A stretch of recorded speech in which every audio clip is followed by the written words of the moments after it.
amigos? Buenas noches, Paola, ¿cómo estás? ¿Cómo estás, Juan Pablo? Buenas noches, ¿cómo están todos? Bienvenidos al programa. Iniciamos este programa de jueves. Así es, tenemos varios temas como todos los días que han sido preparados a lo largo de esta jornada. Vamos a comenzar a enumerar los más importantes. Hoy tenemos un reportaje, jueves día de reportaje. Así es, un reportaje especial realizado por el equipo de Hora 23 y bueno, estaremos hablando de los embarazos en adolescentes. Justamente es el tema principal. ¿Cuáles son las características de este problema? Debemos decir que Bolivia, ya ven ustedes algunas imágenes, tiene el índice más alto de embarazos en adolescentes. Nos referimos a jóvenes entre 15 y 19 años de edad. Bolivia, con el más alto índice de embarazos en adolescentes, llegan a 116 por cada 1000 partos. Mientras a nivel regional ese índice llega, escúchenlo bien, a 77 por cada 1000 embarazos. Es desde luego una problemática muy compleja. Les presentaremos un reportaje especial y también contaremos con el punto de vista de dos expertos para analizar qué se esconde tras estas cifras. Además, esta noche estaremos hablando de una campaña relacionada con el área de salud que se estará llevando a cabo, Juan Pablo, porque se pretende llevar esta campaña para hablar acerca de la osteoporosis y la osteopenia, que son enfermedades que se presentan con frecuencia en nuestra población. ¿En qué rango de edad principalmente? ¿Tienes algún dato? Puede afectar principalmente a personas que ya se encuentran mayores de edad, pasados los 60 años aproximadamente, pero se atribuye que entre las causas principales, Juan Pablo, de estas enfermedades se encuentra, por ejemplo, la pérdida de calcio o déficit de calcio. Así que esta noche vamos a conocer más acerca de las causas que originan la osteoporosis o también la osteopenia y estaremos hablando, por supuesto, de la prevención, que es lo más importante en cualquier enfermedad. Dos de los temas de esta noche en Hora 23. Además, queremos presentarles algunas publicaciones que ya tenemos disponibles en nuestra página de Facebook, Hora 23, para que ustedes puedan participar a través de ellas. Ustedes saben que las redes sociales es el nexo más importante que tenemos con todos ustedes. Y esta publicación va referida al tema principal de esta noche, madres adolescentes. ¿Usted cree que con más campañas de prevención podemos evitar embarazos no deseados?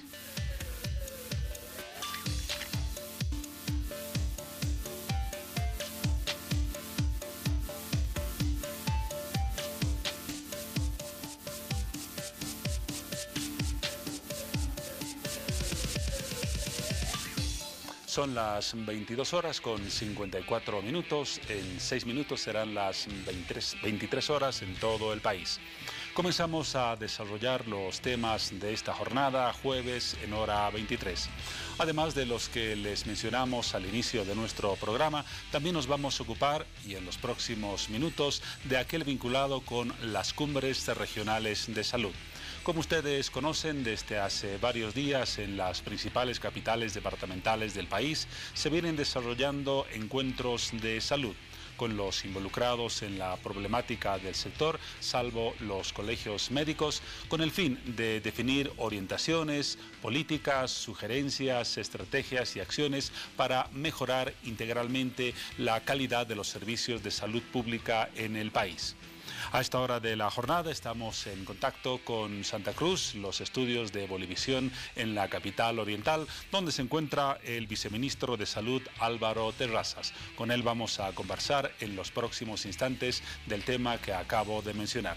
¿Cómo está, doctor? Buenas noches, bienvenido como siempre a Hora 23. Buenas noches, Juan Pablo, un gusto siempre estar en el programa. Un saludo para toda la teleaudiencia.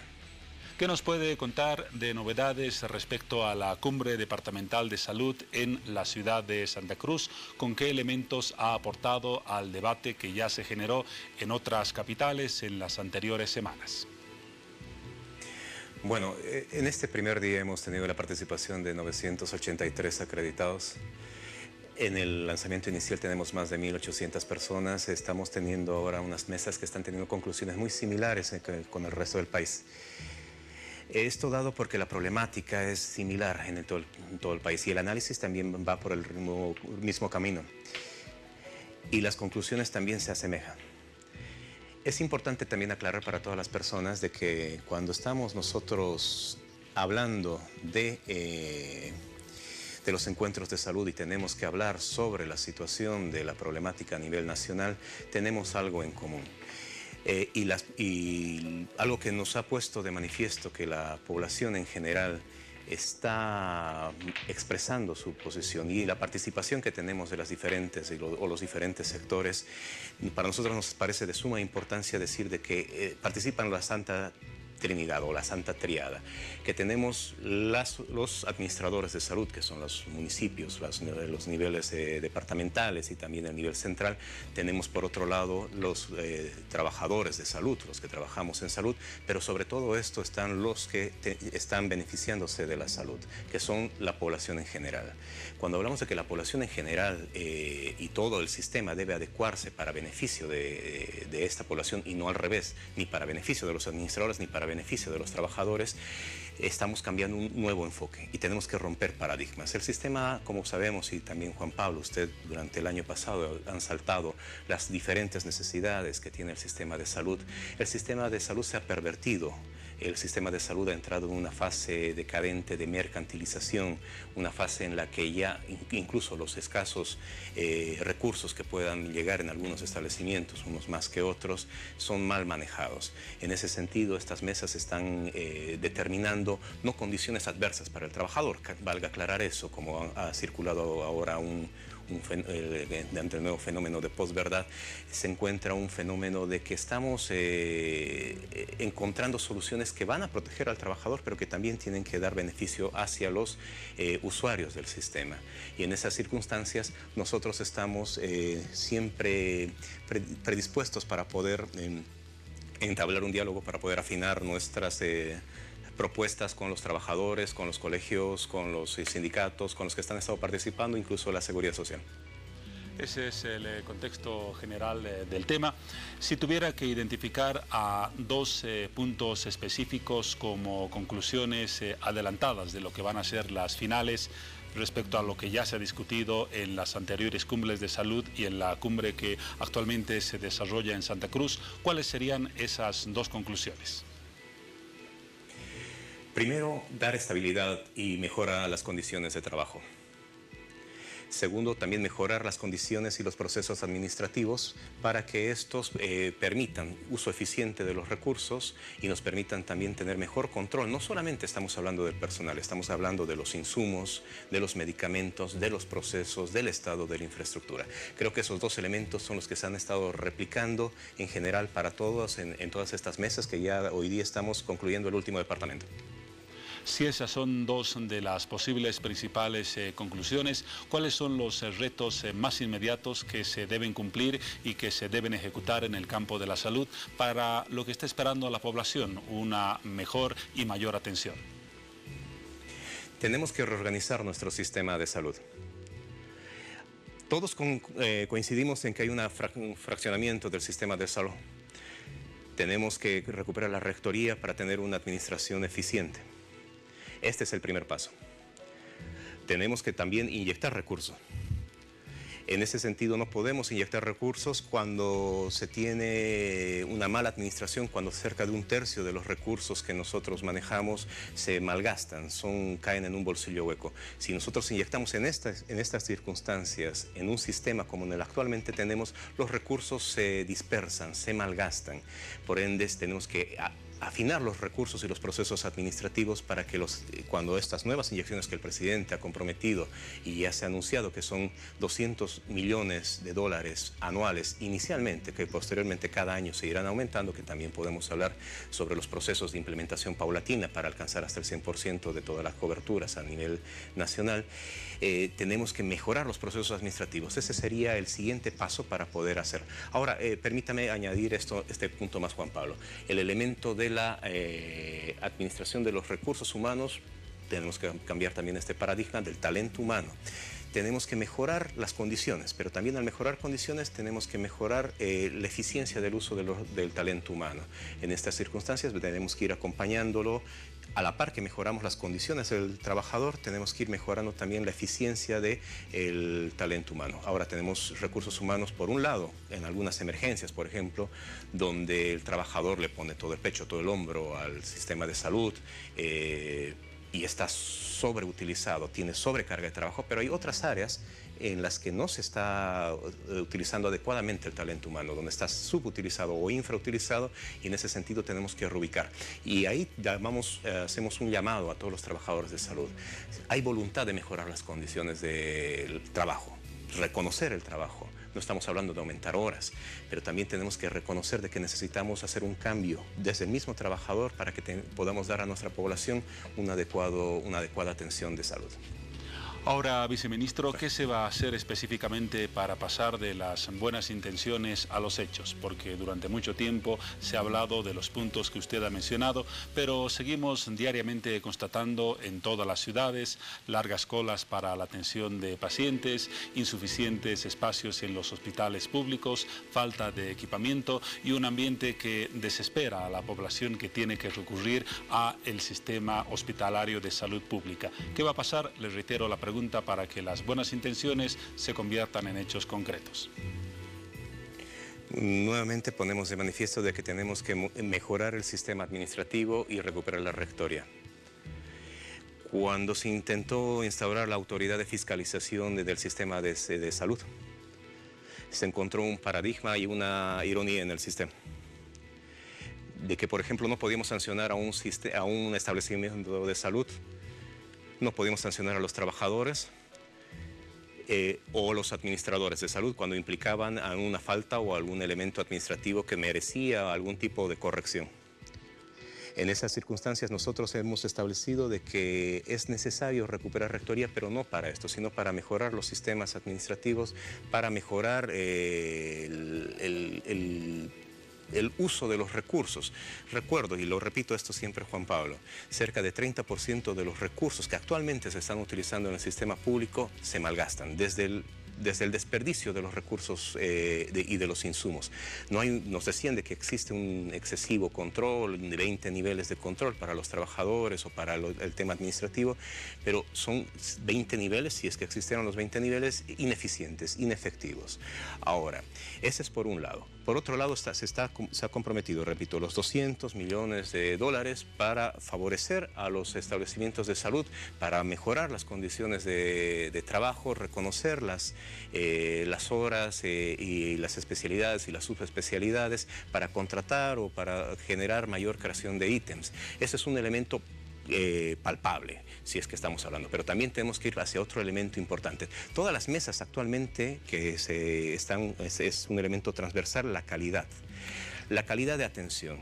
Las quejas, y la mayor parte de las quejas de la población no se están diciendo de que en la farmacia no encontré tal medicamento, o están diciendo que me faltó tal equipamiento. La mayor concentración de las quejas de la población se va por el maltrato, se va por la mala atención. Esta situación y es un elemento importante el analizar por la cosificación del usuario. Pero también tenemos que entender de que es de ambas partes. También se cosifica al trabajador de salud.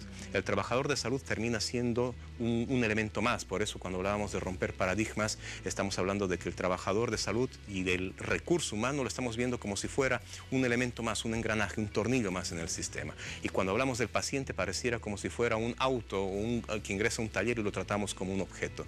Cuando dejemos de ver eso y rompamos el paradigma y dejemos de cosificar a las personas producto de un sistema neoliberal y de una forma de ver muy distinta y donde se ha perdido la mística y la vocación en muchas instancias del sistema de salud, podemos ir también transformando el tema de calidad. Es un tema que no va a ser sencillo trabajar, no empieza con el tema del SUS, no empieza con una norma o con una ley. Es algo que paulatinamente tendremos que ir cambiando, Juan Pablo. Ahora, evidentemente, el aporte de los trabajadores de salud es muy importante, como en cualquier campo al cual nos refiramos, pero específicamente en el sector médico es desde luego clave, y creo que esto es una simple lógica, el papel de los médicos como profesionales, como especialistas, como las personas que diagnostican y establecen un tratamiento. ¿Cómo se van a aplicar las recomendaciones de las cumbres de salud si no se está contando con los sujetos principales, es decir, con los médicos, ya que sabemos los colegios médicos departamentales no están presentes en estas cumbres de salud? Bien, decir de que no están participando los médicos estaríamos mintiéndonos y mintiendo a la población. El personal de salud está participando. Estamos hablando desde los trabajadores de salud, a través de la Confederación de Trabajadores de Salud Pública que está participando. Ha estado participando el FECIRMES, la Federación Sindical Médica, también ha estado trabajando y también ha estado trabajando la Confederación Médica que nació el año pasado. Los que no han estado participando, incluso ha estado participando la Sociedad Científica de Salud Pública. Ha participado en algunos elementos, en algunos momentos, como en el caso de Beni, el Colegio Médico Departamental de Beni. Han estado también participando los directores de los establecimientos de salud. Lo que no hemos tenido la participación mayoritaria ha sido del colegio. Ahora, eso hay que diferenciarlo. Usted decía, la pregunta, ¿no están participando médicos? No, estaríamos mintiendo. Sí están participando. Médicos especialistas están participando. De los de hospitales participan. Lo que no está participando es la estructura representada a través del colegio médico. Valga también la aclaración indicar de que se les ha hecho las invitaciones. Y también de este conocimiento público de que públicamente han indicado de que no participarán. Y también incluso ha salido un documento del CONASA donde firman representantes y firman 5 personas que sancionarán a través de un tribunal de ética a las personas que son miembros del CONASA que participen. Es por eso que el FECIRMES también ha sacado el documento pertinente, la Federación Sindical Médica, para poder instar, proteger a sus afiliados asociados. Recordemos que es una entidad que lleva décadas funcionando en el país, para que puedan participar. Tienen una libre participación, así que decir de que no participan es un elemento que no se estaríamos hablando con la verdad, Juan Pablo. Ahora, en honor también a la verdad que usted menciona, ¿no están afiliados a los colegios médicos departamentales la mayor parte de los médicos del país? Bueno, en ese sentido tendríamos que trasladar la pregunta al colegio médico, ¿no? Sobre el tema de los afiliados y cuál es la mayor parte. Ahora, recordar de que cuando decimos los afiliados del FECIRMES, para que la población también lo entienda, puedo estar en el sindicato médico, departamental, o zonal o regional, y al mismo tiempo puedo o no puedo estar afiliado en el colegio médico. Así que no es contradictorio, no, cuando estoy en el colegio médico de forma exclusiva no puedo estar en otro lado. Recordar que el colegio médico es una entidad de naturaleza inicial académica y científica, mientras que los otros son de naturaleza que tienen gremial y sindical, ¿no? Por último, viceministro, para el cierre, recordamos por favor la fecha de la Cumbre Nacional de Salud, donde se van a reunir los mismos actores, pero ya con las conclusiones de las mesas departamentales. Bueno, ahora estamos ya por anunciar la fecha para poder finalizar y culminar todos los encuentros departamentales con el encuentro nacional. Nosotros todavía estamos a terminar mañana el último encuentro departamental. Podremos anunciar cuándo es la fecha del encuentro nacional. Habíamos puesto que iba a ser este sábado y domingo, pero las fechas se han movido debido a que el encuentro de Santa Cruz ha resultado muy pegado al encuentro nacional y se necesita todavía un periodo de tiempo para poder sistematizar las conclusiones. Así que mañana, durante la conclusión del encuentro departamental de Santa Cruz, vamos a poder anunciar finalmente cuándo es el encuentro nacional de salud, Juan Pablo. De acuerdo, estaremos entonces... Permítame aclararle que va a ser dentro de esta semana. Muy bien, está claro entonces el panorama, únicamente falta definir la fecha precisa. Gracias, viceministro, doctor Álvaro Terrazas, viceministro de Salud, por la información que nos ha proporcionado desde Santa Cruz, sede en estos días de la Cumbre Departamental de Salud. Su despedida. Por supuesto, Juan Pablo, un gusto estar siempre en el programa. Esta vez me toca saludar saludar al equipo de Hora 23 desde aquí de Santa Cruz y comunicar, ¿no?, a toda la población de que este elemento que se está lanzando de transformación e inflexión histórica en el sistema de salud, necesario y marcado para todos, por todos los sectores y los que componemos el sistema de salud, es un elemento inevitable. Es necesario hacerlo, es necesario hacer el cambio y contamos con toda la población para poder llevar adelante su implementación. Gracias, viceministro. Dejamos aquí la entrevista y cerramos el tema. Momento a continuación, en hora 23, de irnos a un corte.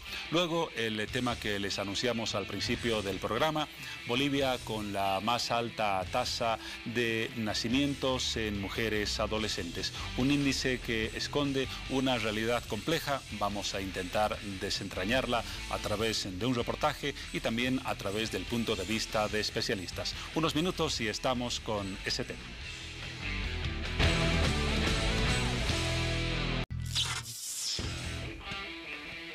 Volvemos con ustedes en el segundo sector de hora 23 y ahora sí nos ocupamos del tema anunciado. Un tema preocupante que debería concernir a todos. Me refiero al caso de los embarazos en adolescentes. Hablamos de acuerdo a informes del Fondo de Población de las Naciones Unidas de Adolescentes en un rango de edad de 15 a 19 años. Y ya les mencionaba un dato al inicio del programa, de acuerdo al informe o a varios informes del Fondo de Naciones Unidas para la Población, la tasa de natalidad en adolescentes mujeres, desde luego en Bolivia, es la más alta de América Latina, con 116 embarazos por cada 1000 que se registran en el país. En el caso de los promedios regionales, la cifra llega a 77 a nivel regional como promedio, 116 en Bolivia. La cifra habla por sí misma. Vamos a hablar del tema y lo vamos a hacer con dos invitados que nos visitan esta noche en hora 23. Les doy la bienvenida. A mi derecha, Tania Nava Burgoa. Ella es directora de Católicas por el Derecho a Decidir. Buenas noches, bienvenida. Un gusto, muchas gracias por la invitación. Y también está con nosotros Cristian Espíndola Molina, responsable nacional de incidencia política del CIES Bolivia. Bienvenido. Muchas gracias por la invitación y bueno, gustosos de participar en este programa. Tania, si tuviéramos que dar algunas cifras, aparte de los datos que ya he mencionado, ¿cuáles podría identificar para poner a la población, antes de ver un reportaje sobre el tema, al tanto de la magnitud de esta problemática, los embarazos en adolescentes?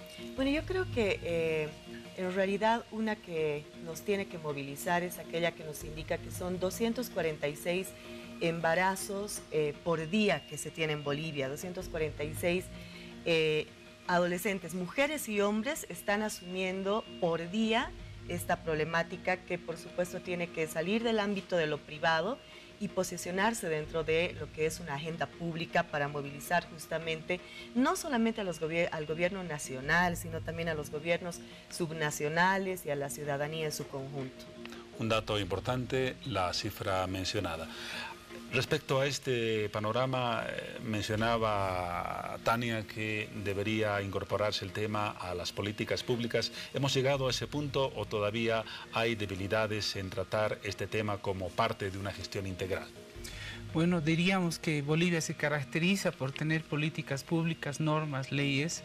Y hablando sobre las mujeres adolescentes, pues el Ministerio de Salud tiene el modelo de atención diferenciada al adolescente que lo ha promulgado y ajustado el 2013, ¿no? A la fecha, según el modelo de atención diferenciada al adolescente, pues todos los servicios de salud deberían brindar atención gratuita, confidencial, garantizar acceso a métodos de anticoncepción, a información, como mecanismo de prevención justamente de embarazo adolescente. Pero también tenemos, podríamos decir que la contraparte, que sería el Ministerio de Educación, a la fecha no cuenta con un programa, con una ley de educación sexual integral. Y a esto se suma que todavía la coyuntura, el contexto social, los grupos conservadores, no promueven, digamos, un poco una educación integral que sea objetiva, científica, intencional dentro del sistema de educación. Entonces tenemos una normativa que es parcialmente suficiente, pero resta mucho por hacer. Lo que sucede es que las normas muestran un avance, ¿no? En torno a una voluntad política probablemente, en este caso del Ministerio de Salud, pero hay una brecha grande con lo que sucede en la cotidianidad. ¿Qué es lo que sucede con los adolescentes y jóvenes en diferentes espacios, en las escuelas, en la familia y demás? Entonces no se aplica. Es como cuando hablamos de los derechos de las mujeres, tenemos todo un marco para exigir, por ejemplo, igualdad o equidad de condiciones, ¿no? Pero lamentablemente eso no se traduce en lo cotidiano, ¿no? Y ahí están los números que mencionamos hace instantes. Tania, la última pregunta antes de ver el reportaje. Después del mismo volveremos a hablar. ¿Por qué deberíamos preocuparnos de este tema? Más allá de los números, que no son una fría estadística en este caso, nos dan algunas señales de la gravedad del problema, pero ¿por qué interesarnos en él? Yo creo porque estamos hablando del desarrollo de un sector de la población que también caracteriza a Bolivia. Bolivia está dentro de una etapa de oportunidad, de una ventana de oportunidad demográfica que nos está indicando que hay una gran cantidad de población adolescente y joven. Si hoy en día no asumimos, y yo creo que sí hay mucho por hacer en el tema normativo, ¿no?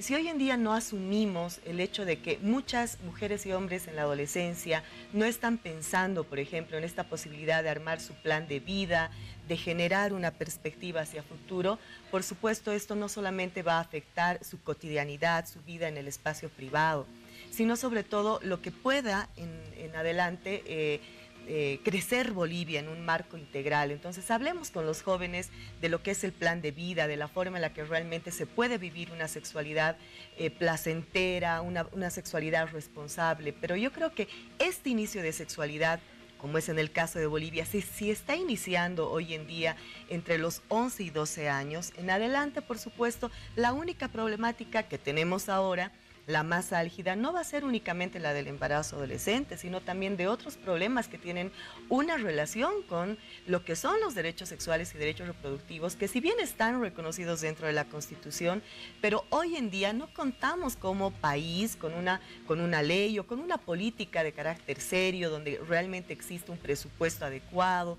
el personal no únicamente de salud, sino también en el marco de la educación, con familias diversas que puedan también orientar, que tengan una información adecuada, que no esté basada en mitos y tabúes, para poder crecer y para poder llegar a prevenir, ¿no? Muchas otras problemáticas se desprenden a partir de lo que es el embarazo en la adolescencia. Está claro el panorama como contexto general del tema. Vamos ahora sí al reportaje que fue trabajado por nuestra periodista Yuminka González con la edición y las cámaras de Milton Salvatierra. Ya testimonios reales del tema que estamos tratando para que conozcamos en la propia voz y en la propia experiencia de los protagonistas qué significa un embarazo en la adolescencia. El reportaje de Hora 23. En el momento que me he enterado que iba a ser papá, me doy un shock. El amor a la mujer la enloquece, al hombre lo embrutece. Esto es un fenómeno a nivel latinoamericano muy fuerte. Hay que quitarle el tabú al sexo. No pasaba por mi cabeza el hecho de cuidarme.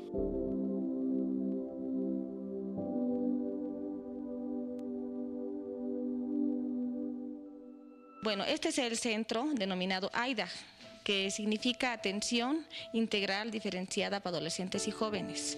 En este tipo de centros nosotros tenemos distintos profesionales que buscan coadyuvar, ayudar a jovencitos que pasan por un estado de vulnerabilidad. Tal es el caso de que nos llegó por comentario de unos compañeritos de ambos, principalmente de Esther, que ella estaba pasando por un momento complicado en su vida, ¿no? Donde sus padres no le permitían tener una relación con su novio, que ella varias veces había huido de su casa, que sus padres creían que es él muy mayor para ella y que nosotros le ayudemos. Conozco a mi pareja hace 1 año y 6 meses exactamente, nos conocimos, él trabajaba en mi colegio, él era mi instructor y pues nuestra relación al principio no empezó bien. Uno de mis amigos me ha llamado y me dijo, venme a ayudar este año como instructor de esta banda. Entonces yo le dije, ya, no hay problema. Entonces fui y casualmente ella era una exalumna ya de ese colegio. Entonces ahí nos conocimos. Hemos empezado a salir como amigos, después nos hemos empezado a enamorar y hemos empezado a salir más seguido. Yo como su profesor y ella como mi alumno. Esther está a la espera de su primer hijo. Ella nos cuenta que realizó muchas cosas por su pareja, incluso llegó a escaparse de su casa, ya que sus familiares no permitían una relación entre ellos. Pese a que tenían conocimiento de algún anticonceptivo, simplemente pensaron en que el ser padres no iba a ser su caso.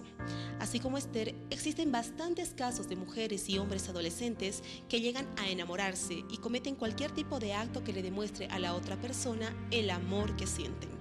Pese a la corta edad de ambos, Esther con 17 y Joel con 21, decidieron tener al bebé.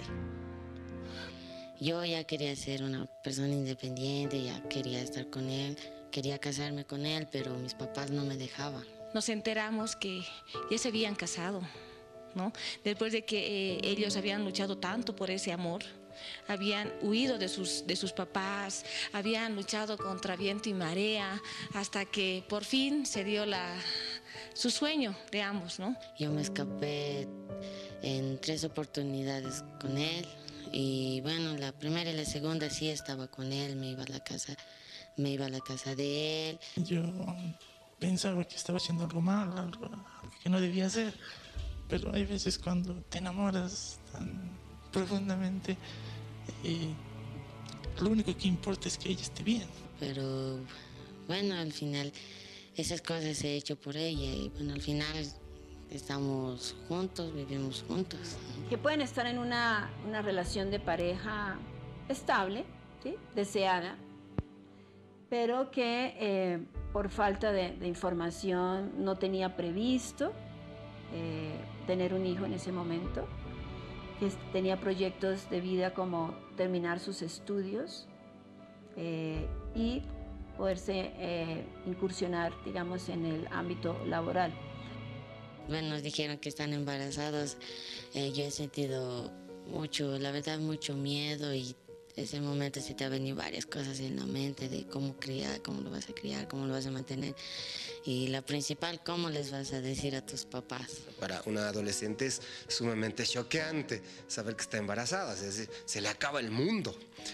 Entonces se asusta, tiene miedo, entra en conflicto, tiene el temor de que los familiares empiecen a rechazarlos, que los chicos de la unidad educativa de su curso, de su colegio, los rechazan. O sea, hay que hacer primero contención y después hay que hacer un proceso terapéutico. En ese momento se te vienen muchas cosas a la cabeza, como ¿qué vas a hacer para mantenerlo? ¿Qué vas a hacer con tu esposa? ¿En qué vas a trabajar? Si vas a seguir estudiando, te vas a dedicar a trabajar. Este tema de los mitos, tienen un conocimiento, tanto mujeres como hombres, por encima del 95% sobre anticonceptivos. ¿Qué porcentaje utilizan anticonceptivos? Es menos de la mitad, sobre todo en el caso de las mujeres. Yo sí sabía de métodos anticonceptivos. Alguna vez sí utilicé condón, pero no lo internalicé, o sea, es algo como que lo tienes, y hasta ahora te diré que soy una mujer y adulta, me volví a casar, tengo 2 hijos más. Es difícil para mí ir, por ejemplo, a una farmacia y comprarme un preservativo, digamos. Al mes se ven unos aproximadamente 3, 4 casos que veo y a los que les doy asistencia en la parte psicológica referido a lo que es embarazos adolescentes, ¿no? Algunas ya viven en pareja, y vienen en pareja y reciben el apoyo en pareja, pero la gran mayoría viene solas. ¿Por qué? Porque la pareja se ha ido, las ha dejado, o los papás se oponen a que se sigan viendo y ya hay un distanciamiento, ¿no? Mi mamá no quería que esté con él, decía que era muy mayor y otra cosa que no quería que pase la misma experiencia que ella ha pasado con mi papá. Ella tenía ese miedo de que yo me embarace y de que él se vaya, no se haga cargo del bebé. Tenemos que buscar principalmente para ella un trabajo donde ella se siente cómoda, de acuerdo a su estado en el que se encuentra, y prácticamente tendría que ser donde puedan aceptarla inclusive más adelante con su bebé. Se supone que hasta el año no pueden separarla de su niño. Es decir, que tiene que llevar al trabajo, que tiene que ir con el bebé a cualquier clase, entonces eso dice la ley, ¿no? Entonces eso vamos a ver algo más cómodo y accesible para ella. no fue una grata sorpresa para ella. Ella se decepcionó mucho de mí, incluso quería que no lo tenga el bebé. Y en esas situaciones es lo que menos necesita un adolescente. Lo que más necesita es trabajar esos sentimientos de culpa, trabajar esos sentimientos de impotencia, de indefensión, y más bien recibir de parte de la familia, de parte de tal vez de la pareja, de parte de la sociedad en sí, formas de enfrentar las situaciones. Y si ya en una edad de 18 para arriba es complicado, mucho más lo es en un adolescente. A pesar de que ha habido un descenso en los datos que teníamos del 2008 y los que tenemos ahora del 2016, que son de la Encuesta Nacional de Demografía y Salud, ha habido una disminución del 18% al 15% aproximadamente. En Bolivia, Pando refleja la mayor cantidad de mujeres embarazadas entre los 15 y 19 años de edad. Un 32% lo muestra, tanto en el área urbana como en el área rural, seguida de Beni con el 23.9%. Tarija ocupa el tercer lugar con el 18.4%, seguida de Santa Cruz con el 16.9%, Potosí con el 17.9%. Los demás departamentos no llegan ni a un 15% de adolescentes embarazadas o que alguna vez lo estuvieron. Estas cifras nos están diciendo que el porcentaje de adolescentes que son madres o han estado embarazadas alguna vez está en el rango de 15 a 19 años de edad. Gabriela quedó embarazada a sus 17 años. Ahora tiene 35. Tuvo 2 hijos más. Al enterarse que estaba embarazada, decidió tenerlo y a su vez casarse. Ahora nos cuenta que el apoyo de su familia fue fundamental. Sin embargo, la decisión de haberse casado a tan temprana edad no fue la mejor decisión, pues nos dice que no estaba lo suficientemente madura para tomar tanta responsabilidad. Es así que decidió separarse del padre de su primer hijo. En ese momento el apoyo de mi familia, de mi mamá, ha sido vital. Ella me dijo, yo voy a apoyarte en lo que tú decidas hacer. Como estás embarazada y ha sido una decisión también, tú decidí y yo te voy a apoyar. Es así que hablé con el papá de mi hijo, que en ese momento le dije, creo que estoy embarazada.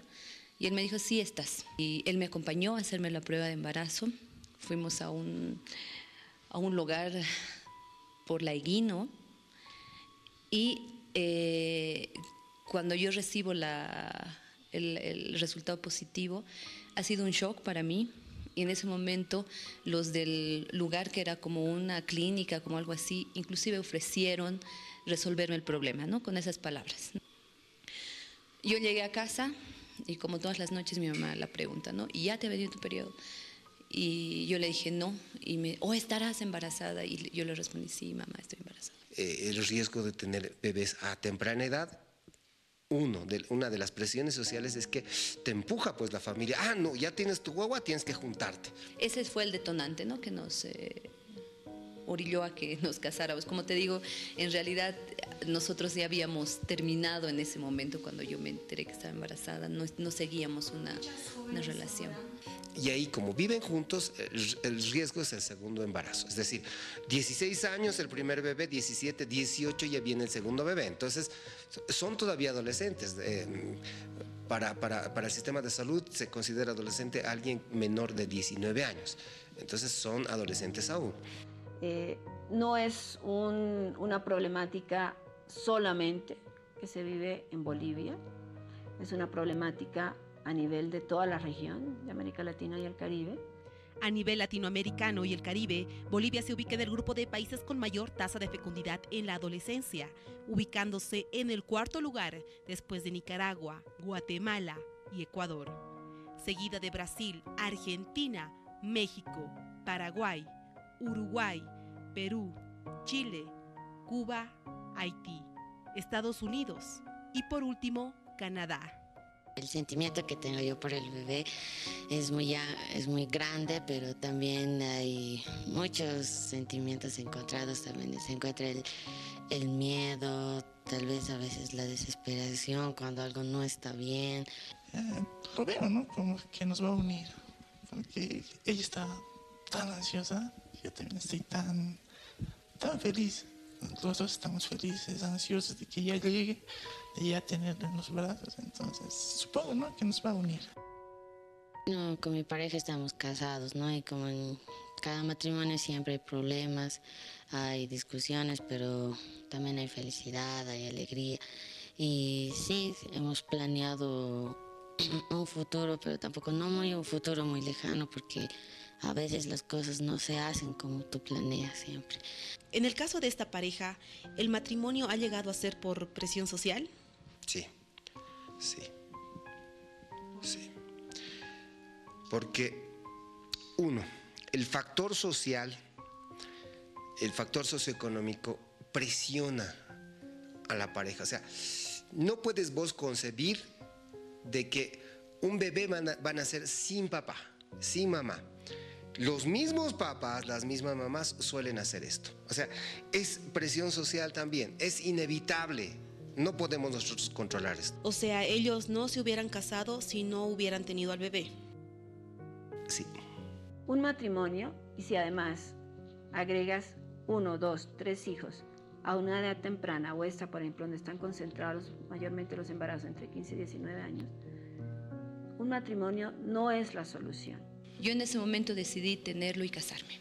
Creo que no tomé muy bien la decisión. Mi hijo se llama Andrés. Andrés es algo muy importante en mi vida.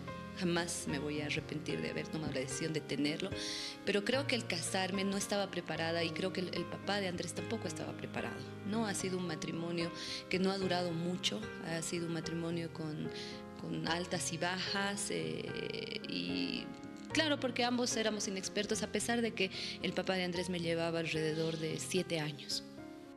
Con lo que se enfrenta la joven es que lo que ella creía que era esa pareja estable, con la que soñaba, su compañero de vida, el momento en que queda embarazada, porque no es un embarazo deseado, las estadísticas muestran que ese joven abandona. ¿Sí? Entonces, ¿de quién queda cargo si la niña o la joven decide tener ese hijo? A cargo de la familia, los abuelos, los tíos, pero generalmente tiene que dejar de estudiar y dedicarse. Y ahí es donde empieza el primer, digamos, momento de interrupción de ese proyecto de vida. Me han contactado desde Santa Cruz, me han dicho que me vaya a trabajar allá, pero al enterarme de esto, ya lo he tenido que dejar. Porque siempre me decían, pase lo que pase, si es que algún día vas a cometer un error, afrontado. Como dicen, no ponle pecho a las balas. Entonces yo hice eso. Tampoco, yo también la quería, ella la amaba con tanto empeño, que ¿para qué dejarla? Que si hubo la decisión de hacer pareja, pues hay ese acompañamiento. Tenemos evidencia, por ejemplo, de jóvenes que consideran que en su primera relación sexual no van a quedar embarazadas. Y créeme que sí. Es decir, mientras no estén protegidas, mientras no usen anticonceptivos, mientras no estén informadas, esa joven que tiene esa primera relación sexual, las probabilidades de que quede embarazada son sumamente altas. No pasaba por mi cabeza el hecho de cuidarme. No pasaba por mi cabeza el hecho de decir, puedo quedar embarazada, ¿no? Yo jamás recibí una orientación, por ejemplo, de mi familia, a pesar de que en su momento mi mamá me apoyó mucho. Jamás ella me habló de métodos, demás. En algún momento mi hermano mayor intentó conversar del tema, pero todavía creo que es un tema tabú. Hay que quitarle el tabú al sexo, a la sexualidad. Es decir, hay que brindarles las oportunidades a las jóvenes que estén informadas, pero que estén informadas desde sus hogares. Que ya cuando lleguen a la unidad educativa sean también multiplicadores de esta información y esta educación. ¿El sentimiento entre parejas llega a ser mucho más fuerte que el consejo o la educación que se le dan a las personas? Sí, pero por supuesto, el cuerpo a veces gana. El cuerpo a veces gana. Y esto es importante que sepan. Los chicos y las chicas tienen todo el derecho del mundo de ejercer o sea, es un derecho sexual reproductivo, es su derecho. Pero con cada derecho viene una obligación, y la obligación fundamental es que tú debes cuidarte.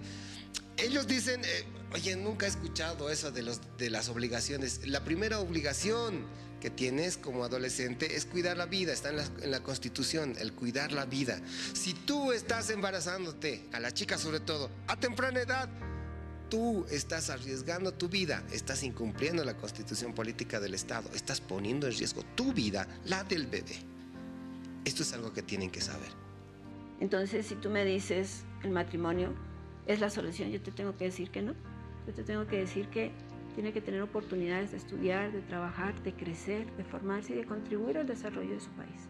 En el año 2016, se registraron 71 nacimientos por cada 1000 adolescentes entre 15 y 19 años. En el área urbana, se registraron 58 nacimientos por cada 1000 adolescentes, mientras que en el área rural, se registraron 109 nacimientos por cada 1000 adolescentes, cifra que fue descendiendo desde el 2003. Reportaje especial, Madres Adolescentes. Ese es el panorama del tema, el testimonio de los protagonistas. Desde luego surgen dos preguntas inmediatas. ¿Cuáles son las causas de este fenómeno y también cuáles las consecuencias? Cristian, sobre las causas, parece claro a raíz de lo que hemos visto que en el país existe una ausencia casi absoluta de una formación educativa en sexualidad en los jóvenes. ¿Es así? Sí, podemos reafirmarlo, ¿no? En el sentido de que todavía sigue siendo un tema tabú, el tema de hablar de sexualidad, peor a los adolescentes, ¿no? Y además que no existe programas o procesos educativos así intencionales, que sean sistemáticos y que les hablen y les formen en capacidades o destrezas para la vida en temas de sexualidad. ¿Es Tania, el causal principal del fenómeno que estamos analizando? Yo creo que son multicausas, ¿no? Indudablemente lo que menciona Cristian es algo básico, imprescindible.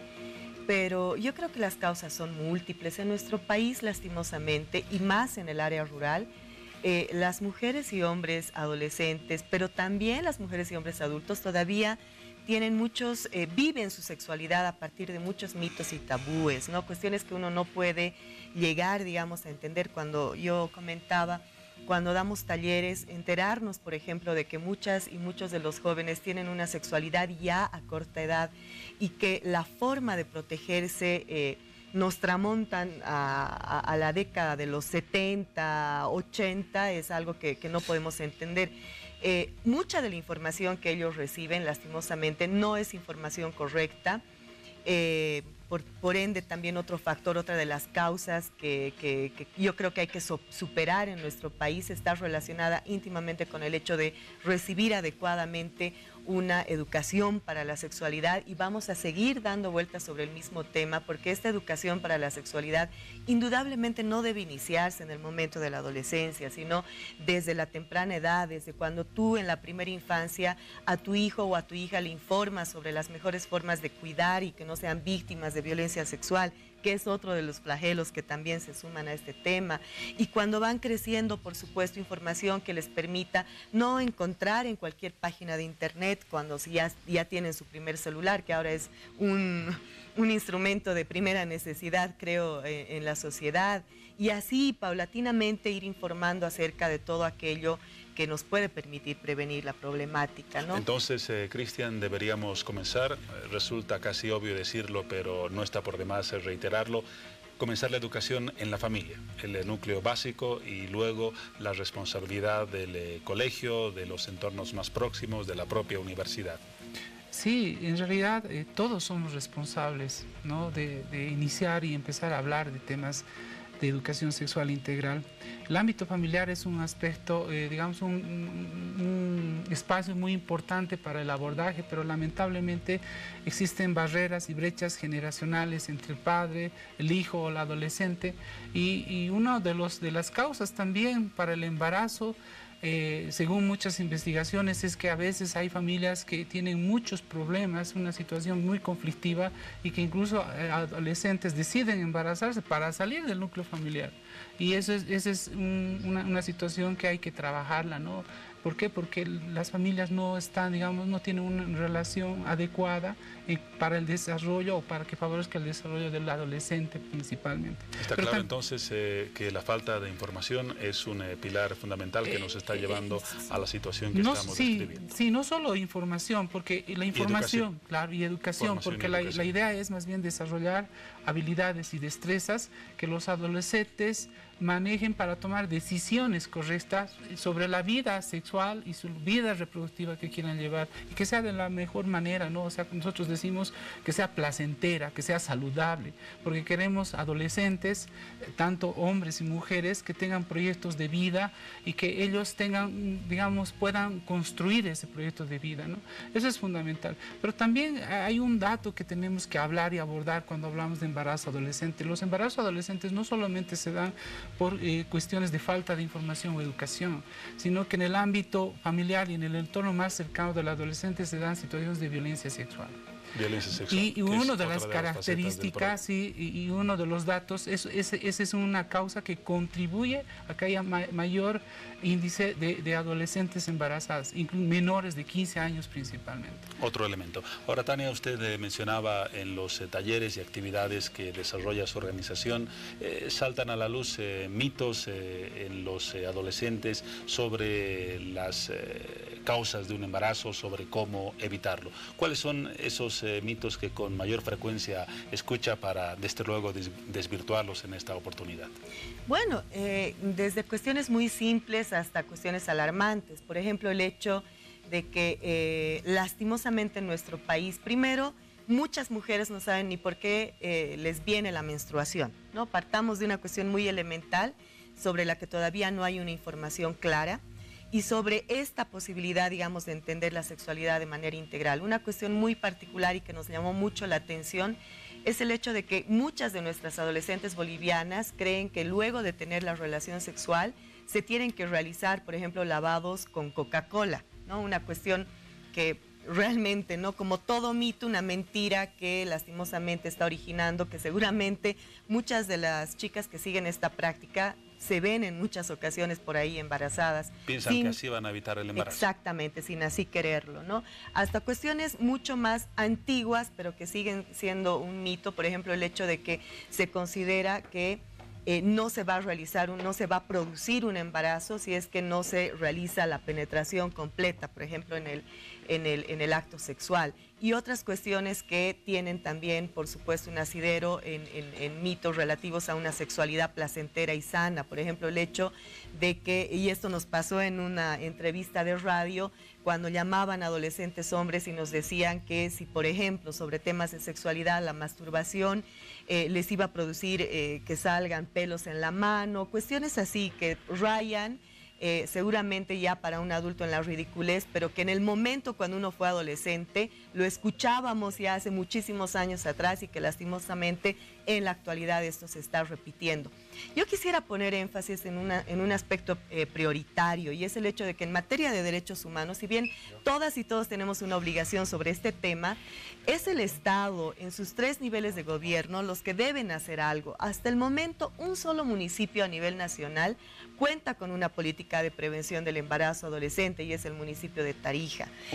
Únicamente. En el resto de los municipios, más de 300 en nuestro país, la temática se aborda de manera muy esporádica, o el presupuesto que se asigna es demasiado bajo, y de esta forma, por supuesto, no podemos hablar de que estemos garantizando los derechos humanos. Y el que debe garantizar los derechos humanos, por supuesto que es el Estado, ¿no? Si bien la ciudadanía debe asumir tareas que son altamente importantes, pero esto no de ninguna manera debe desmarcar la obligación que tiene el Estado para atender una problemática que, mediante comités de Naciones Unidas desde el año 2008 está siendo observada, porque Bolivia ha firmado pactos y convenios en materia de derechos humanos y ya desde hace muchísimo tiempo no se están dando soluciones que puedan contribuir a la prevención del embarazo adolescente. ¿Por qué cree usted, Cristian, que esta ausencia del Estado se ha dado durante tanto tiempo y pese a la palabrería y los discursos de nuestras autoridades todavía no lleguemos a acciones serias que es evidente no las tenemos?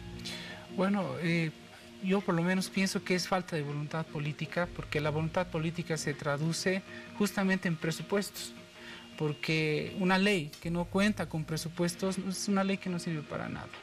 Y lo que nos está haciendo falta es políticas públicas que se puedan implementar y puedan garantizar acceso a educación sexual integral, acceso a servicios de salud sexual, salud reproductiva, y que se apliquen los modelos de atención. Tenemos muy buenos modelos, muy buenos programas, pero lamentablemente no se aplican. Y esto va a generar una serie de consecuencias y efectos, desde incrementar el tema de pobreza, desigualdad, problemas de género, una serie de complicaciones, además de ver proyectos de vida truncados en las adolescentes, principalmente las mujeres, y que esto obviamente les va a afectar para la vida, porque eso va a generar pérdida de muchos aspectos, como que se ven limitadas por el tema de falta de oportunidades a continuar un estudio, una profesión, falta de oportunidades, incluso a construir un proyecto de vida. Enseguida vamos a hablar justamente de ese tema, las consecuencias de este fenómeno. Pero antes vamos con Paola, que tiene algunos comentarios a propósito de esta conversación en las redes sociales. Paola. Así es, Juan Pablo, es momento de conocer los comentarios que nos llegan a través de la publicación que ya está disponible en nuestra página de Facebook, Hora 23. Nos escribe Efraín Aliaga Paxi y nos dice: buenas noches, falta un poco de educación sexual libremente, donde nosotros los jóvenes no tenemos a alguien que nos hable correctamente. También nos escribe Lía Ruiz Orellana y nos dice: buenas noches, en mi opinión sería muy lindo que se haga a nivel nacional las campañas de prevención, porque en muchos hogares los adolescentes no tienen esa educación sexual por los padres, porque no hay esa confianza o por otros factores. Armando Ruiz también nos acompaña esta noche y nos dice: lamentablemente, ni aunque los anticonceptivos sean gratuitos, la gente no tiene educación, tenemos que cambiar esa actitud. Ana María Villegas Ticón es el último comentario de esta ronda y nos dice: sí, con más campañas se puede evitar embarazos no deseados, y no solo en adolescentes, sino en personas mayores también. Gracias y felicitaciones por el programa. Gracias a ti, Ana María, y a todas las personas que nos escriben a través de nuestras redes sociales. Las consecuencias de este fenómeno, lo anticipábamos en parte. Tania, ¿cuáles identificaría como las principales? En una parte del reportaje, la representante de las Naciones Unidas decía que un embarazo en la adolescencia frustra prácticamente un proyecto de vida. ¿Es quizás esta la principal consecuencia de ese fenómeno? Indudablemente, yo creo que es una de las principales consecuencias, que tienen además una relación con el hecho de que seguimos creyendo, ¿no?, en el mito del amor romántico y esta lógica de la petición, ¿no?, la pruebita de amor, digamos, y a partir de eso las consecuencias son funestas porque se trunca el proyecto de vida, esto repercute en temas económicos, las ruedas de pobreza familiar lastimosamente se hacen muchísimo más grandes, esta posibilidad de terminar el colegio impide que uno tenga más adelante un trabajo digno, un salario bien pagado que permita justamente llevar adelante una crianza responsable para los hijos que al final uno desee tener. En fin, yo creo que las consecuencias son sociales, económicas, culturales y también políticas, ¿no? Entonces, si no le ponemos una atención a este problema, vamos a estar sumergidos en mayores bolsones de pobreza, en mujeres que lastimosamente están frustradas a partir de una maternidad que no necesariamente es deseada. Yo creo que también hay que ahí reconocer el hecho del peso que significa para las mujeres o sobre las espaldas de las mujeres el tener un embarazo a temprana edad, porque si tú te embarazaste y te ven en el colegio con tu pancita, ya eres discriminada. Si de pronto estás enmarcada en una de las causales para interrumpir ese embarazo, como que en Bolivia tenemos 3, también estás obviamente bajo el lente de quienes van a juzgarte socialmente. Entonces, de una u otra forma, lastimosamente esto repercute en la vida misma de las mujeres, en sus decisiones, en su felicidad, y esto se jala pues hasta la adultez, ¿no? Porque además, Cristian, lo mencionabas fuera de micrófono, no hay generalmente un embarazo en una adolescente que no esté seguido de otro. Hay una tendencia a un embarazo, a 2 y hasta a 3. Eso empeora todavía más el panorama que mencionamos. Sí, la estadística muestra que una adolescente que tiene un embarazo a más temprana edad tiene mucha posibilidad de tener más hijos siendo adolescente, ¿no? Ese es un elemento, pero además tenemos que hablar de otros efectos que generan riesgo para la vida del adolescente y del niño o del bebé que van a nacer, si es que es decidido o la adolescente decide que van a nacer, ¿no? Porque en este sentido, por ejemplo, estadísticamente se ve que cerca del 80% de los niños que nacen de madres adolescentes, pues son internados justamente por desnutrición, bajo peso al nacer y otras complicaciones, ¿no?, que genera justamente el proceso de gestación. ¿Por qué? Porque las condiciones físicas y fisiológicas del adolescente no están preparadas para tener un bebé. Es decir, los embarazos en adolescentes son de alto riesgo estético y las adolescentes están poniendo su vida en riesgo. A eso se suman otros factores u otros elementos, como por el tema de la depresión, por ejemplo, en el adolescente. Un adolescente que no tiene el acompañamiento, el apoyo de la familia o de la pareja, pues es un adolescente que va a sufrir depresión, frustración, ansiedad, una serie de estrés que va a afectar su salud mental, su salud física, y obviamente va a generar problemas, y obviamente eso genera problemas y consecuencias a su salud, no solamente en el proceso de gestación, sino como secuelas si es que logra tener un embarazo. Además que los abortos espontáneos en los adolescentes son naturales, prácticamente casi normales, justamente porque las condiciones del adolescente o de las niñas que están embarazadas no están preparadas para justamente traer a un bebé, a un nuevo ser, ¿no? Seguramente podríamos comentar mucho más del tema, pero el tiempo siempre es corto en televisión. Agradezco la presencia de ambos, tanto Tania como Cristian. Algunas conclusiones, las que ya mencionábamos: la falta de una educación integral, la ausencia de políticas suficientes por parte del Estado y la responsabilidad común de todos en este problema, además de otros aspectos que mencionamos a lo largo de la entrevista. Gracias, Tania, gracias, Cristian, por su asistencia. Gracias a ti. A Hora 23. Ya trataremos en alguna otra oportunidad el tema. Muchas gracias, San Pablo. Nos vamos ahora a un corte. Es el momento de estos mensajes.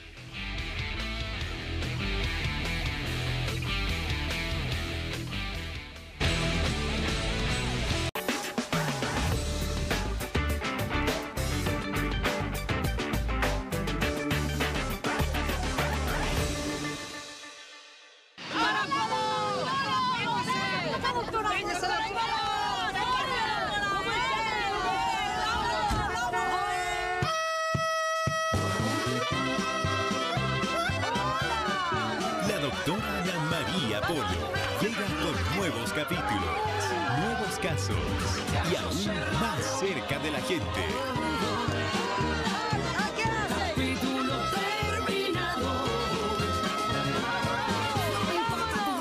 Llega Caso Cerrado, temporada 2018. De lunes a viernes a las 17:40.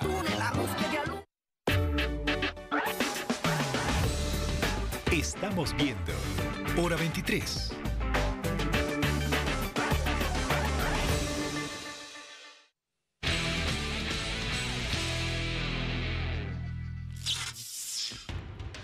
Iniciamos un nuevo bloque de Hora 23 y es momento de conocer las noticias más destacadas de la jornada que acaba de finalizar. Un grupo de personas con cáncer y sus familiares llegaron este jueves hasta la Plaza Murillo para protestar por compromisos que no se habrían cumplido hasta el día de hoy por parte de las autoridades, como ser la construcción del centro oncológico ofrecido por el Ministerio de Salud. Por su parte, la policía intentó retirarlos de la plaza, sin embargo, optaron por dejarlos manifestarse.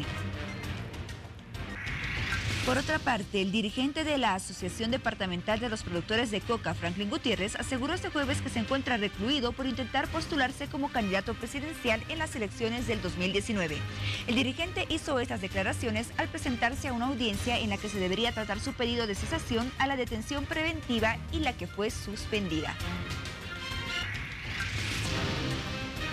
Y para finalizar, hablamos del ministro de Relaciones Exteriores, Diego Pari. Anunció este jueves en Santa Cruz que los agentes de Bolivia y Chile se reunirán este 17 de octubre con los miembros de la Corte Internacional de Justicia en La Haya para definir el procedimiento y cronograma sobre la demanda y contrademanda que ambos países ventilan ante ese tribunal por las aguas de los manantiales del Silala.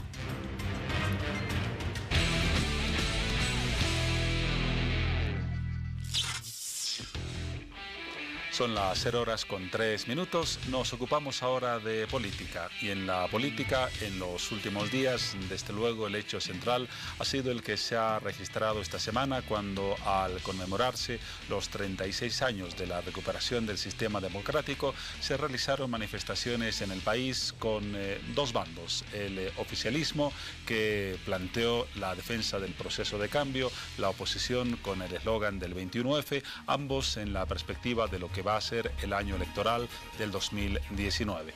Vamos a hablar de este panorama con el diputado David Ramos. Él es jefe de bancada en diputados del Movimiento al Socialismo. ¿Cómo está, diputado? Buenas noches.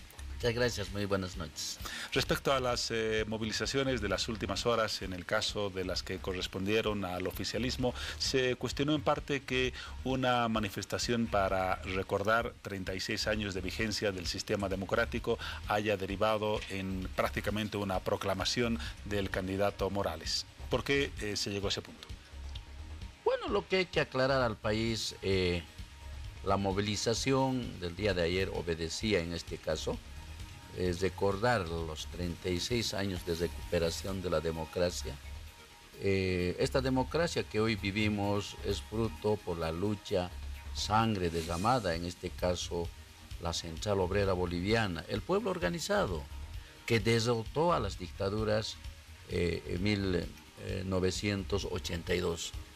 Y el día de ayer el mensaje que debemos recibir los bolivianos, las bolivianas, es ver con claridad de que hoy Bolivia vive una democracia plena, una democracia sólida, una democracia que permite al pueblo ejercitar ese derecho que tiene, el derecho político, el derecho de expresar sus ideas, el derecho en este caso de movilizarse.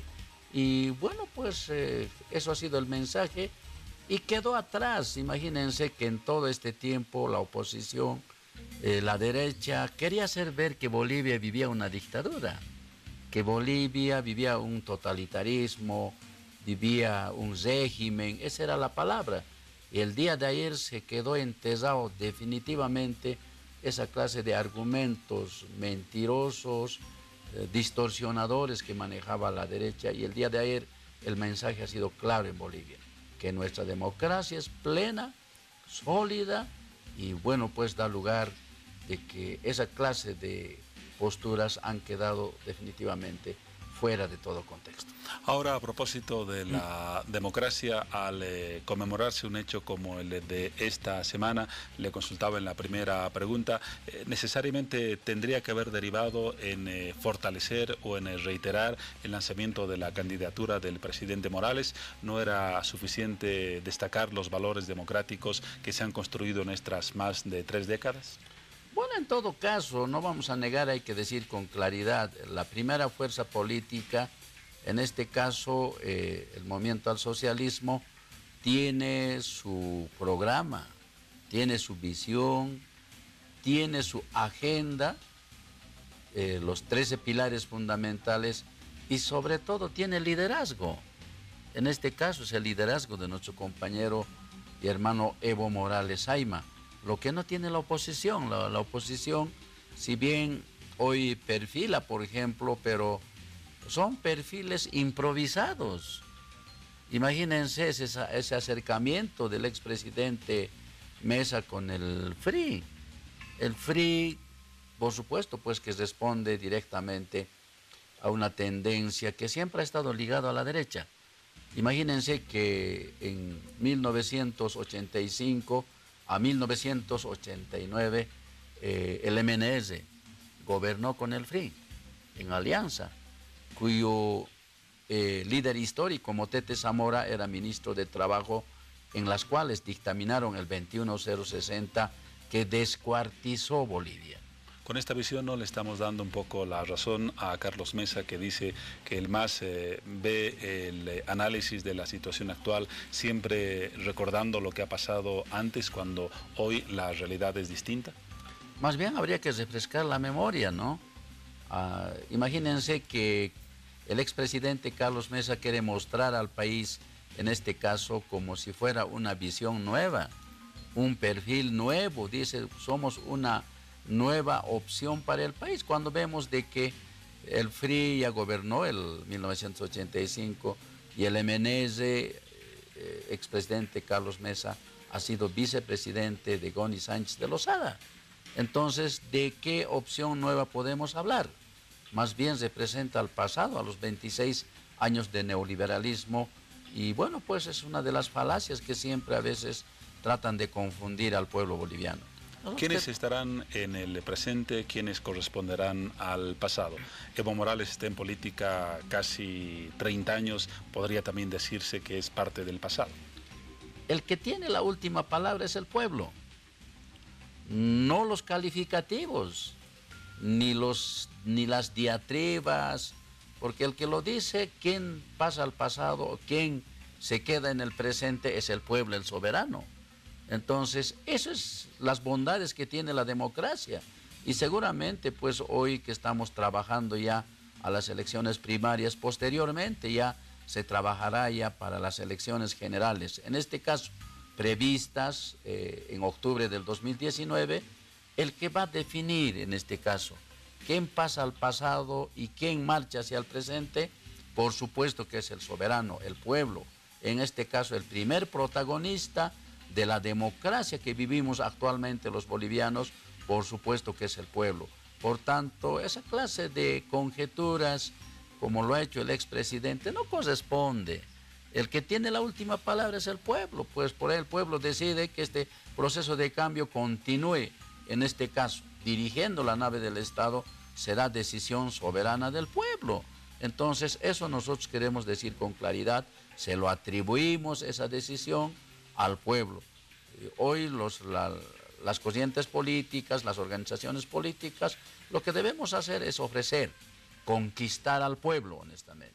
¿Cómo vamos a conquistar al pueblo? Con hechos, con propuestas, con visión de país, no con calificativos de esa naturaleza, ni con mentiras, ni con diatribas, ni con calumnias, ni acusaciones, como se ha estado desarrollando durante todo este tiempo. La oposición, lamentablemente, se ha dedicado a mentir, se ha distraído, en otras palabras, en todo este tiempo y no ha tenido la capacidad de construir, en este caso, una visión nueva de país y hoy, lamentablemente, pues están improvisando, están organizando de manera improvisada, pero sin tener una visión, un proyecto, un modelo y un programa de gobierno como corresponde. Usted ha mencionado un concepto clave de la democracia, lo ha reiterado en varias oportunidades, el voto del pueblo como máxima decisión que debe respetarse en democracia.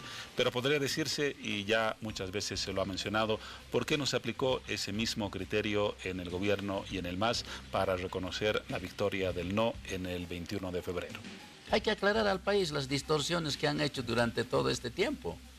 El 21 de febrero era una consulta al pueblo para modificar la Constitución y no se ha modificado la Constitución. Ahí está la gran mentira que utiliza la oposición. La Constitución política del Estado no se ha modificado, no se ha derogado, ni se ha abrogado ni un artículo, ni una coma. Pero la gente votó a favor de no perpetuar la reelección de las autoridades. Eso... La consulta era para modificar la Constitución. Decía modificar la Constitución. Si estaba de acuerdo o no modificar la Constitución. Y no se ha modificado la Constitución. Entonces nosotros queremos decir de que esas son las bondades pues que otorga también nuestra Carta Magna, como es la Constitución. Si por un lado establecía restricciones, como es el artículo 168, pero había cuatro artículos de nuestra Constitución, la 410, la 256, la 258 y el artículo 26 y la 14, que establecían con claridad de que todo ciudadana tiene derechos políticos que tienen una afinidad directa con la Convención, con el Pacto de San José de Costa Rica, que el Estado boliviano ha ratificado en el contexto internacional. En todo caso, para las próximas elecciones sí existe el compromiso de respetar el resultado que sea, así sea la victoria de uno u de otro por un voto o más. Por supuesto que sí, nosotros queremos reafirmar con toda claridad, siempre lo hemos dicho, en este caso, la encuesta final, definitiva en este caso, para los bolivianos será en este caso octubre del 2019. Hay el primer protagonista en este caso de la democracia, como es el pueblo boliviano, definirá con su voto quién gobernará este país a partir del 2020 para adelante. Y bueno, pues nosotros siempre hemos dicho, esa decisión seguramente todas la tenemos que cumplir como corresponde, porque será una decisión soberana, asumida en este caso por el pueblo boliviano. David Ramos, jefe de la bancada del MAS en la Cámara de Diputados, agradecemos su presencia y la visión que nos ha dado sobre los hechos políticos de esta semana y sobre lo que tenemos hacia adelante en la ya corta carrera hacia la presidencia. Hasta una próxima oportunidad, diputado. Muchas gracias, muy buenas noches. Momento de un corte en Hora 23.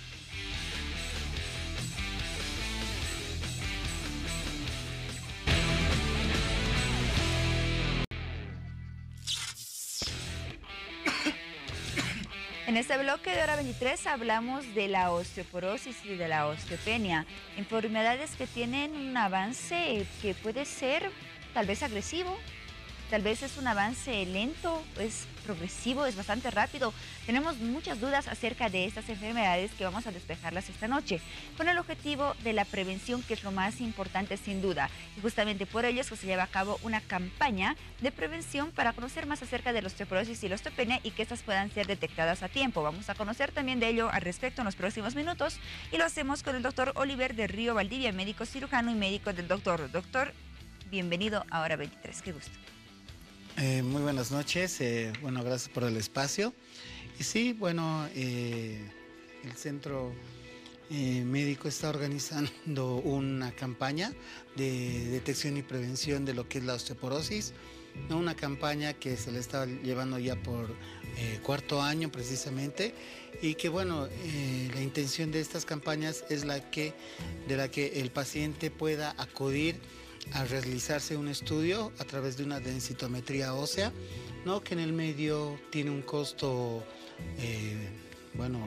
entre 500 y 600 bolivianos, y bueno, en el centro justamente esto se reduce a un gasto solamente la parte técnica, que es menos de 100 bolivianos justamente, ¿no? Muy bien, es una gran diferencia, de 600 a menos de 100. Totalmente, uno se realiza el estudio y además hay la evaluación médica, ¿no? Muy bien. Y bueno, más que todo eso de la campaña es hablar acerca de lo que es en sí la osteoporosis. Exactamente, vamos a ello, a conocer más acerca de esta enfermedad. ¿Cómo podemos definir la osteoporosis? ¿Qué es exactamente? ¿Qué consiste? Bueno, y para que todos lo entendamos en palabras simples, es la descalcificación, la pérdida de este mineral del calcio del hueso justamente, ¿no? Es el mayor mineral que hay en el hueso, que da la fortaleza a toda la estructura ósea. Y bueno, ¿por qué se da esta pérdida? Ya hay varios factores que determinan esto. La principal es la hormonal, ¿ya? Y que, bueno, esto tiende más a darse en las mujeres, ¿ya? ¿Qué es lo que sucede? Sí, ¿qué es lo que sucede, no? ¿Por qué se da más en las mujeres y en la etapa de la menopausia? Las mujeres, bueno, tienen una hormona que es el estrógeno, que es una hormona que tiene diversas funciones, pero una de ellas es la de captar el calcio que ingresa a nuestro organismo y llevarla al hueso, de manera general, ¿ya?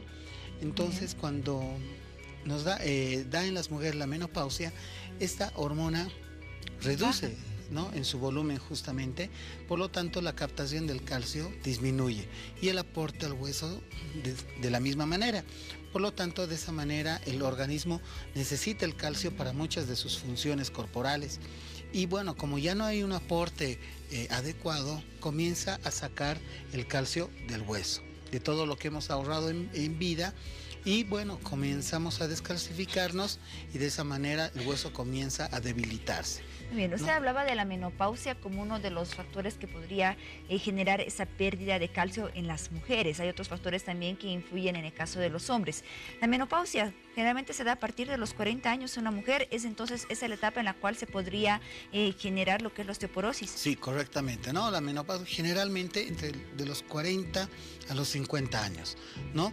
Pero eso no puede ser una regla, ¿no? En medicina 2 más 2 no es 4, justamente, ¿no? Puede darse antes de los 40 años, puede darse luego de los 50 años, ¿no? Pero hay otros factores que determinan justamente la aparición de lo que es la osteoporosis, como son los embarazos múltiples, embarazos en mujeres jóvenes, lactancias prolongadas, lactancias por más de un año, justamente, el consumo de algunos medicamentos, ¿no? Consumos excesivos como corticoides, algunos analgésicos antiinflamatorios y bueno, más que todo, otro factor y muy importante es el tabaquismo, ¿no? El fumar justamente impide el paso del calcio hacia el hueso. Este debe ser uno de los factores que más influye en los casos de osteoporosis en varones, por ejemplo. Sí, bueno, tanto en mujeres y varones influye. Todo lo que se ha mencionado, muy aparte de embarazos, lactancias prolongadas, influye obviamente en el hombre. En el hombre generalmente da a partir de los 60, 65 años, evidentemente también cuando disminuye la testosterona. ¿Cómo una persona se puede dar cuenta o puede sospechar de que tiene esta enfermedad? ¿Hay alguna forma? Bueno, la osteoporosis está clasificada entre una de las enfermedades silenciosas. No nos da un dato clínico evidente que nos pueda decir, bueno, tiene osteoporosis, pero sí hay factores como son una sensación de debilidad, tal vez algunos dolores a nivel de espalda baja, espalda alta, el que nos estemos encorvando, por ejemplo, algunas situaciones de caídas y bueno, generalmente uno se da cuenta que tiene osteoporosis cuando se cae y se fractura, ¿no? Claro, las fracturas se hacen más fáciles en la osteoporosis. Evidentemente, pero es bueno por eso hacer la prevención. Además, importa mucho el antecedente. Uno, el familiar, ¿no? Puede ser genético, hereditario. Es hereditario, ¿no? Hay un porcentaje que es hereditario para tener la osteoporosis. Y otro antecedente es la alimentación. Si una persona no ha tenido una adecuada alimentación, un adecuado aporte de calcio a su organismo, como son vegetales verdes, lácteos y todo aquello, es probable que esa persona nunca haya llegado a desarrollar un hueso con mucha fortaleza, ¿no? Y siempre ha sido o tal vez osteopénico o osteoporótico. Entonces la alimentación es uno de los factores que podemos tomar en cuenta para la prevención de esta enfermedad. ¿De qué otras formas se podría prevenir la osteoporosis? Bueno, la alimentación es un pilar fundamental y la prevención de tener es justamente llegar a una edad determinada de 40 años, de repente haber fumado y decir, bueno, yo fumo y de repente me haré un estudio y bueno, ahí nos determina si hay un hueso sano, un inicio tal vez de descalcificación como es la osteopenia o tal vez ya una osteoporosis ya evidente. El diagnóstico temprano es muy importante. ¿Cómo se lleva a cabo este diagnóstico? ¿Qué tipo de exámenes se realiza? Hace un momento usted nombraba uno, la densitometría. Más o menos, ¿en qué consisten esos exámenes? Sí, hay varios tipos de densitometrías. Uno de ellos es la densitometría sanguínea, por ejemplo, que se hace a través de un examen de sangre. Y la que nosotros vamos a realizar es la densitometría ósea a través de un escáner justamente, ¿no? Que manda tipo sondas ecográficas también, que hacen un escaneo general de todo el cuerpo a partir del pie. Y bueno, eso nos determina si hay una baja justamente de niveles de calcio. Ese tipo de examen se va a hacer en la campaña que se va a realizar muy pronto. Muy bien, ya vamos a realizar la invitación en unos minutos más. Es una detección general de lo que se hace de la descalcificación. Luego hay otro tipo de densitometría que es la de cuerpo entero. Esa generalmente se hace para ubicar dónde realmente está la baja de calcio, ¿no? Es en cadera, en la cabeza del fémur, ¿no? Y son indicaciones también oncológicas. Generalmente los cánceres cuando ya son malignos tienden a migrar a algún lado y generalmente es el hueso. Entonces se solicita una de cuerpo entero para ver dónde está realmente. Pero el cáncer de los huesos tengo entendido que es uno de los más dolorosos, además. Sí, y además esta densitometría es muy costosa, ¿no? De los 3.000 bolivianos para arriba, ¿no? Pero bueno, lo que nosotros queremos hacer en esta campaña es saber si el paciente si es hueso sano, es osteopénico o tiene ya la osteoporosis. Muy bien. En el caso de del diagnóstico temprano, detección temprana en la osteoporosis, ¿cuál es el pronóstico de esta enfermedad? Ya. ¿Qué tan reversible puede ser? Bueno, la osteoporosis no es reversible, ¿no?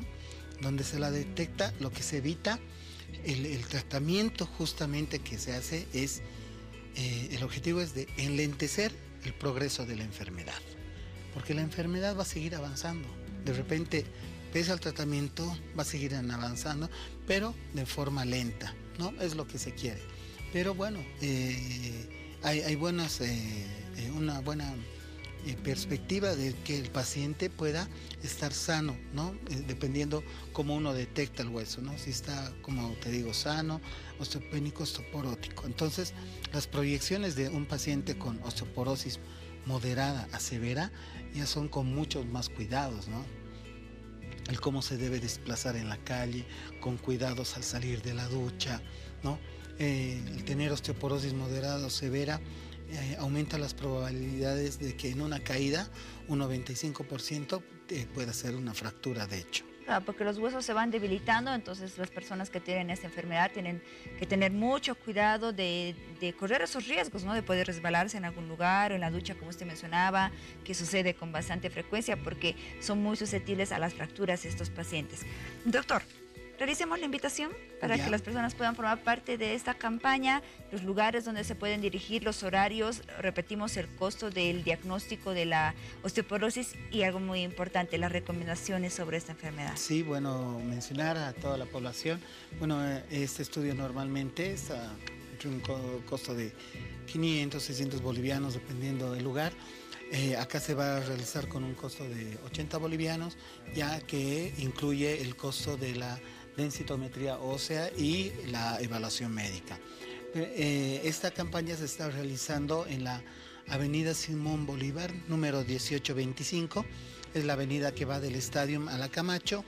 Esta avenida, mencionarles que está habilitada para el transporte público, privado, peatonal. No, porque muchas vías fueron cerradas por la construcción de los viaductos en el estadio, pero esta avenida está habilitada. Sí, está habilitada, ¿ya?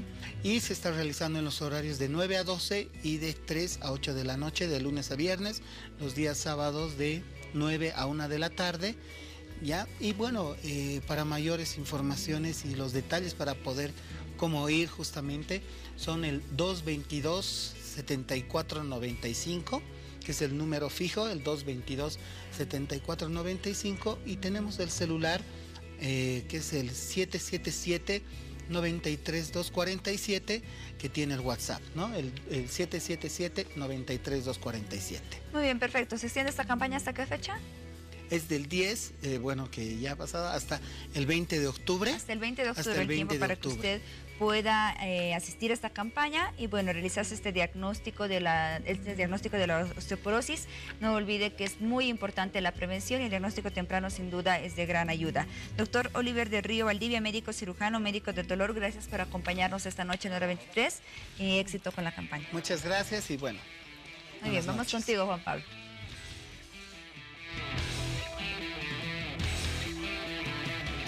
Gracias, Paola, y tras esa entrevista revisamos en el siguiente sector y acerca al cierre de Hora 23 los tweets más importantes de las últimas horas.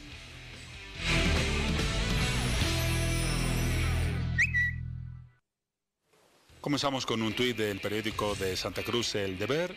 Rescata una información de ayer. Ministro de la Presidencia pide a periodistas decir si son de la oposición cuando se le consulta sobre si se gastó recursos del Estado para las movilizaciones de respaldo al gobierno. Vamos con el segundo, Carlos Valverde. Esa idea de llegamos para toda la vida no condice con la verdad de la democracia, pero ¿qué les importa si al final no creen en la misma? Tercer tuit, el del presidente Evo Morales Ayma. Saludamos al hermano expresidente y exsecretario general de UNASUR, Ernesto Samper, que respalda nuestra solicitud de diálogo con Chile en cumplimiento del fallo de la Corte para resolver el injusto enclaustramiento de Bolivia. Chile y Bolivia son pueblos hermanos, dice el presidente. Y el último, el investigador social Roberto Lacerna, se pregunta, ¿y a qué volveríamos a los estrados judiciales a demandar que aclaren lo que quisieron decir con rechazo su demanda? ¿A que cuenten otra vez los votos? La pregunta de Lacerna a propósito del tema marítimo.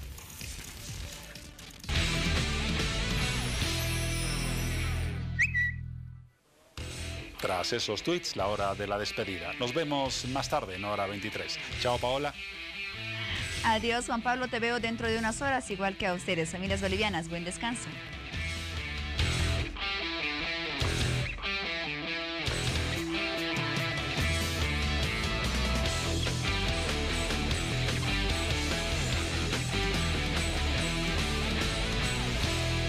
Hora 23.